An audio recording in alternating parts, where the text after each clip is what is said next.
Hey everyone.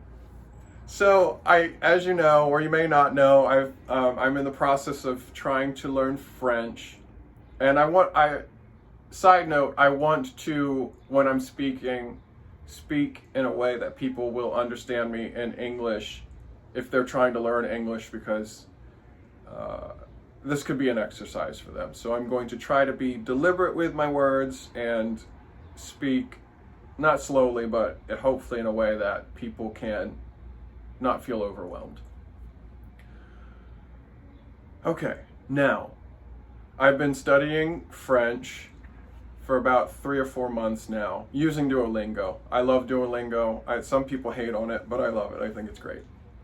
And occasionally, I will, in my off time, I'll watch a video on the language on YouTube, like educational videos where they're speaking in English about certain concepts like conjugations and things like that. Uh, and then when I'm at work, I put on videos like that and that are just playing in the background. So I'm not actually concentrating on them, but hopefully I'm getting something. So occasionally I'll run into a video where it's a French person trying to say English words, or an American, trying to say French words. And it's a comedic video. It's not about education. It's just about having fun. And I love these videos. But it never fails that someone in the comments says something along the lines of, Americans are so ignorant, they can't speak any other language but English. They can't even say a word in another language correctly. I don't agree with the ignorant part, but I do kind of agree that we tend to be, what's the word, monolingual, And when I read comments like that, I usually try to figure out why that might be. And so I came up with one reason. I'm sure there's tons, but the one reason I've been thinking about recently is the fact that the United States is a huge country, and it only borders two other countries. Canada to our north, which their official languages are English and French, I believe, but I feel like the majority of Canada's citizens speak English, and those of them who live in like Quebec, I think that's the province where they speak French. I think a lot of them probably speak English too. So we're not getting much exposure to a foreign language from Canada, right? Then you have Mexico to the south, where we do get exposure, but only if you live on the border, and even then it's limited, I guess. I live in California. I live in Los Angeles, and I hear people speaking Spanish here quite a bit on the street, or on the train that I take occasionally. The announcements are in English and in Spanish.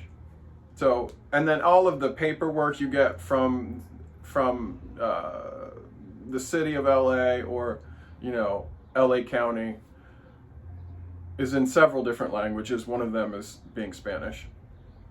So I would say my exposure to Spanish is probably like 35% Spanish, or my exposure to languages is 35% Spanish, and what is that, 65% English. Not even that. Maybe 30% Spanish and 70% English. I might still even be exaggerating a little bit, but whatever. So there's exposure for sure, but not a whole lot. And that's because I live near the border. And the border's like 3 or 4 hours away from here. So I was just thinking, that's probably the reason why we aren't exposed to foreign languages like everyone else, is because the majority of Americans do not live anywhere near people who speak a different language than them. So take someone in Arkansas, right? it probably, I'm horrible at geography. It probably takes, what, a day to drive from Arkansas to Mexico? I don't know, it could be more. From where I used to live in Maryland, where I grew up, I'm sure it takes like 2 days to drive to Mexico. So there's no exposure on a daily face-to-face basis of a foreign language. And I think that's a huge reason why Americans don't speak a different language, an additional language. I mean, the prime example of what happens when you do is Europe. Like, so say you live in France. If you live in like the northern part of France, it's bordering, again, my geography is horrible. It's bordering Belgium or the Netherlands, one of those two, Germany, Austria or Switzerland, one of those two, and Italy. So that's like 3 or 4 countries right there. And then Spain, if you live towards the bottom of France, you're bordering Spain. So essentially, I think of it this way. When an American crosses a border, they're most likely crossing a border into another state where there's people there that already speak the same language as them. Whereas if a European crosses his border, they're crossing a border into another country where they speak a totally different language. Or several different languages. Okay, so my question is, now that I've got all of that out of the way, my question is, for anyone who lives in a big country like Canada, the United States, Mexico's pretty big, Russia, China, let's see, Brazil's pretty big, Australia, like they don't border anybody. If you live in a large country where it takes hours and hours or days to get to a different country, my assessment that I just gave you about the United States, do you feel the same way? Do you feel it's the same way in your country, or do you somehow have more exposure to other languages than Americans do?